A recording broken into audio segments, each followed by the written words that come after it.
everyone. Ready for a deep dive into some thought-provoking ideas on personal change? I'm ready. Awesome. Today we're tackling Adlerian psychology. It's a philosophy that really challenges some common beliefs about happiness and, how much our past kind of controls our present. Yeah, and what's cool is we'll be looking at excerpts from a book that frames all of this as a conversation between, well, a young person and like a philosopher type. Exactly. I'm all about those good dialogues. So our mission today is to unpack this whole idea of choosing happiness and how can we actually make those changes in our lives. So right off the bat, the philosopher in this book, he kind of drops this bold statement. He says all we need is the courage to be happy. I mean, at first glance, it sounds a bit, well, simplistic. Right, and the young person in the dialogue, they push back on that too. I think a lot of us can relate to that. That initial, really, is that all it takes? But this idea actually comes from a core concept in Adlerian psychology. It's called teleology. It basically suggests that we're not just driven by our past experiences, but by our future goals and aspirations. So instead of dwelling on the why of things that happened before, we can shift our focus to the what. Like, what do we want to achieve right now? So it's almost like instead of looking back, we're looking forward, kind of changing our perspective. Exactly. Think about driving a car. If you're constantly staring in the rearview mirror, you're going to crash. Right. You got to look ahead to where you want to go. Teleology encourages us to do that in life. Focus on where we want to be rather than being stuck in the past. Okay, I see how that could be pretty empowering, but I mean, does that mean we just completely ignore our past? Because I'm sure a lot of our listeners, just like the young person in this book, have had experiences that have shaped who they are. Oh, for sure. It's not about denying our past. Like, good or bad, those experiences have shaped us. But Adlerian psychology kind of asks us to look at how much power we're giving those past events. So instead of feeling trapped by our past, we can choose to reframe those experiences and think about how we want to move forward.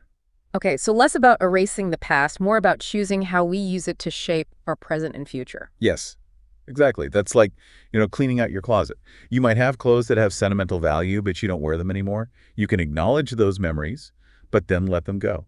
We can do the same with past experiences that are holding us back. Recognize their influence, then focus on building the future we want. That's a great analogy. It makes the whole thing seem much less intimidating. But if it's about looking ahead, how do we actually start making those changes? Like, in the dialogue, there's this aspiring novelist who keeps blaming his busy schedule for not writing his book. But the philosopher suggests that something else is going on, like something deeper. Right, and this is where things get super interesting. The philosopher kind of hints that the aspiring novelist is actually afraid of failing. So he's using his busy schedule as an excuse. I think we've all done that on some level, right? Made excuses to avoid taking a chance or going after a dream. Totally. Sometimes staying comfy feels easier, even if we're not happy. But the philosopher doesn't let us, or the young person in the book, off that easy, does he? Nope, not at all. Yeah. He really challenges the young person to look at those excuses and face those deeper fears. And that's a big takeaway for our listeners, too. Like, Is there something you've been putting off, a dream you're hesitant about? Ask yourself, what am I really afraid of? What's the worst that could happen? That's such a powerful question to really think about. So it sounds like the philosopher's point is that staying stuck in that fear is actually harder than taking the risk and maybe failing. Exactly. That's where the courage part comes in. It takes courage to leave our comfort zones, to confront our fears, and pursue those things we truly desire. But think of the potential. Growth, learning, and ultimately living in a way that's more aligned with who we truly are. Totally worth the risk. Okay, so we're seeing this courage to be happy is more than just a catchy phrase. It's about owning our choices, confronting our fears, and choosing to focus on what we want to create. Absolutely. And that kind of brings us to what might be the most, thought-provoking idea in the whole dialogue. The philosopher says that the past does not exist. Yeah, I gotta admit, that one threw me off at first. But he doesn't mean it literally, right? Right, of course. He's not saying those past events didn't happen. It's more about challenging us to think about the power we're giving them in this moment. So not denying the past, but shifting the focus from the past to the present. Exactly. Think about it. Have you ever felt like you're being held back by a past event? a mistake, a relationship ending badly, something from your childhood. Mm. It's like those events are casting a shadow over your present, stopping you from moving on. Yeah, I think we've all been there at some point. Right? And what Adlerian psychology suggests is that we can step out from under that shadow. We acknowledge those experiences, learn from them, and then focus on building a new narrative for ourselves in the present. Okay, so it's about recognizing that the past happened, but choosing how we let it affect us now. Wow, this could be really freeing. But the young person in the book, he kind of feels blamed for his unhappiness when he hears this idea. I imagine some of our listeners might feel that way too. Yeah, and it's a fair point. It's really important to remember that Adlerian psychology isn't about blame. It's about empowerment. It's about recognizing that we have the power to choose how we respond to those past events. We can shape our lives from this moment on, regardless of what came before. So it's about taking back control of our stories and owning our present and future. That's a powerful concept. But how do we actually put this into action? In the dialogue, the young person is open to learning more, but he doesn't just want to blindly accept everything. And that's the perfect approach. Adlerian psychology is all about thinking critically and questioning things. It's not about following a dogma, but about exploring these ideas, figuring out what clicks with you, and using them to create a more fulfilling life. That's so important. And before we move on, there's something interesting at the end of this first part of the dialogue. The young person apologizes for being, well, a bit rude in the conversation. The philosopher's response is really cool. Right. He compares it to those lively debates Socrates' students would have. He basically says that challenging conversations, even disagreements, are all part of exploring big ideas. Yeah. It's not about agreeing with everything, but about engaging in those discussions, asking tough questions, and ultimately coming to your own conclusions. And, I think that's a great way to transition into the next part of our deep dive, where we'll be looking at some more practical applications of Adlerian psychology. Yeah, and that's what makes this approach so engaging. It's not just about passively absorbing information, but it's about actively, wrestling with these ideas, figuring out how they work in your own life. Absolutely. It's like he's inviting us into this ongoing conversation, right? Questioning, challenging, and ultimately finding our own way. But, as much as I love a good philosophical debate, I'm also curious about the practical side of things. Like, how do we actually put these ideas into action? Right, and the book definitely dives into that. One of the key concepts is this idea of lifestyle. Lifestyle. Tell me more about that. Okay, so in Adlerian psychology, lifestyle refers to the set of beliefs, values, habits that kind of guide our actions and interactions with the world. It's basically the blueprint for how we live. So if we want to make lasting changes, we got to look at the whole picture, the whole lifestyle. Exactly. It's like, imagine you're renovating a house. Yeah. You wouldn't just slap on some new paint and call it a day, right? You got to look at the foundation, the structure, the whole design. And it's the same with wanting to change our lives. We got to examine those underlying beliefs, values, and habits that are driving everything. Okay, that makes sense. But where do we even begin with that? How do we figure out what patterns are holding us back? It all starts with awareness. Take some time to just reflect on your current lifestyle. Think about your core beliefs about yourself, about the world. What values guide your choices? What are those daily habits and routines? Once you have a good grasp of your current lifestyle, then you can start to see areas where you might want to make changes. So it's kind of like taking inventory of our current blueprint and then figuring out how we want to redesign it. Yeah. And the cool part is you're the architect of your own life.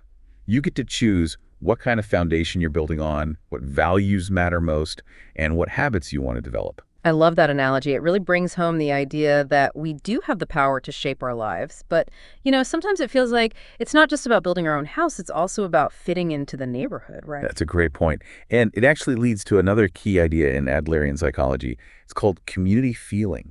Community feeling. What's that all about? Well, it's this idea that we're all interconnected, right? And that our sense of belonging, our feeling of contributing to something bigger than ourselves, it's essential for happiness and well-being.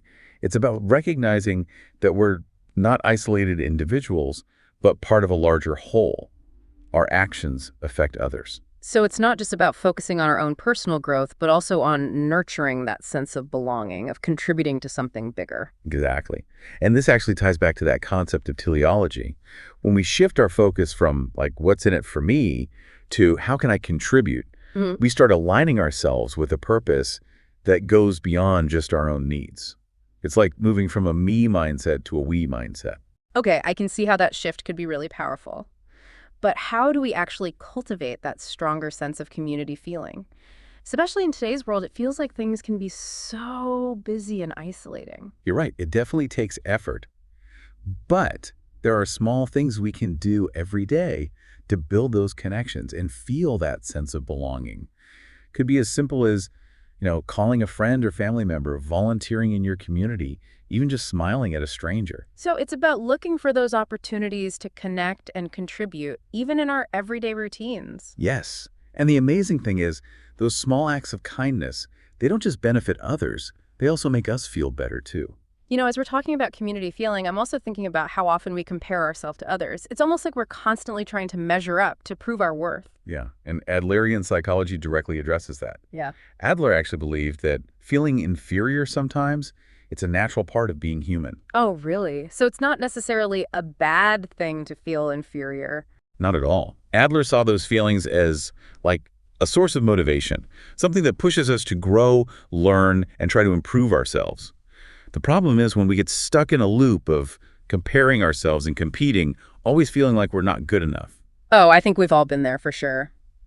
So how do we break free from that cycle of comparison? How do we find a more authentic sense of self-worth? That's where the courage to be disliked comes in. Wait, the courage to be disliked? I thought we were talking about the courage to be happy. Well, they're actually two sides of the same coin. Okay, I'm all ears. How does this courage to be disliked connect to finding happiness and self-worth? So Adler thought true freedom comes from letting go of that need to be validated by everyone else.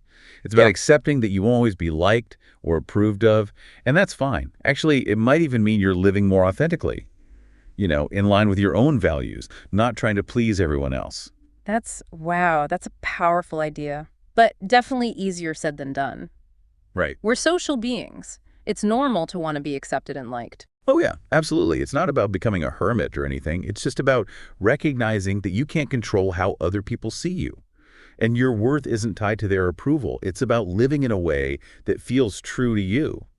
Even if it means sometimes, going against the grain, making choices that some people might not get. So it's about putting our own values and well-being first, even if it means maybe someone won't like it. Yeah, and that's where the courage comes in. To stand up for what you believe in, to chase your passions, and to just live a life that's really yours. That's where the true happiness and fulfillment come from. Living authentically, embracing who you are, the whole package. Thinking about all of this, it seems like Adlerian psychology kind of turns the idea of success on its head. It's not about, fame and fortune. It's about living with purpose and contributing. Exactly. That's actually one of the most inspiring things about this approach. It redefines success in a way that's both meaningful and attainable. It's not about external achievements or, how much stuff you have, but about your relationships, how you contribute to your community, your impact on the world. It's about living a life that aligns with your values and your purpose. So less about keeping up with the Joneses, more about blazing your own trail and making a difference in a way that feels genuine to you. Precisely. And that kind of success is open to everyone, no matter their background, their circumstances, what they've achieved. It's about focusing on what you can control. Yeah. Your attitude, your choices, your actions, and just making the most of every opportunity. I love that. It takes the pressure off of reaching some arbitrary standard of success and focuses on living a life that feels meaningful and fulfilling to you. Exactly. And it brings us back to that idea of the courage to be happy. It takes courage to let go of those external expectations and define success for yourself, to embrace your imperfections, to learn from mistakes, and to keep growing. That's where true happiness is found, in the journey of self-discovery and growth. Wow, we covered so much today. From teleology and lifestyle to community feeling and the courage to be disliked, we really explored those key principles of Adlerian psychology. As we wrap up our deep dive, is there one final takeaway you'd like to leave with our listeners? I think the biggest takeaway is this. You have the power to choose. You choose your thoughts, your beliefs, your actions, and ultimately your happiness. It's not always going to be easy, but it's always possible. That's such an empowering thought. I think it really sums up the heart of Adlerian psychology. It's about taking charge of our lives, focusing on what we can control, and choosing to build a future that aligns with our values and hopes. So to everyone listening, if you're feeling inspired, keep exploring. Check out the book we talked about, The Courage to be Disliked. Talk about these ideas with your friends and family. And most importantly, start putting these principles into practice in your own life. And remember, this is a journey. Be kind to yourself, celebrate those little wins, and never stop learning and growing. Beautifully said. Until next time, keep diving.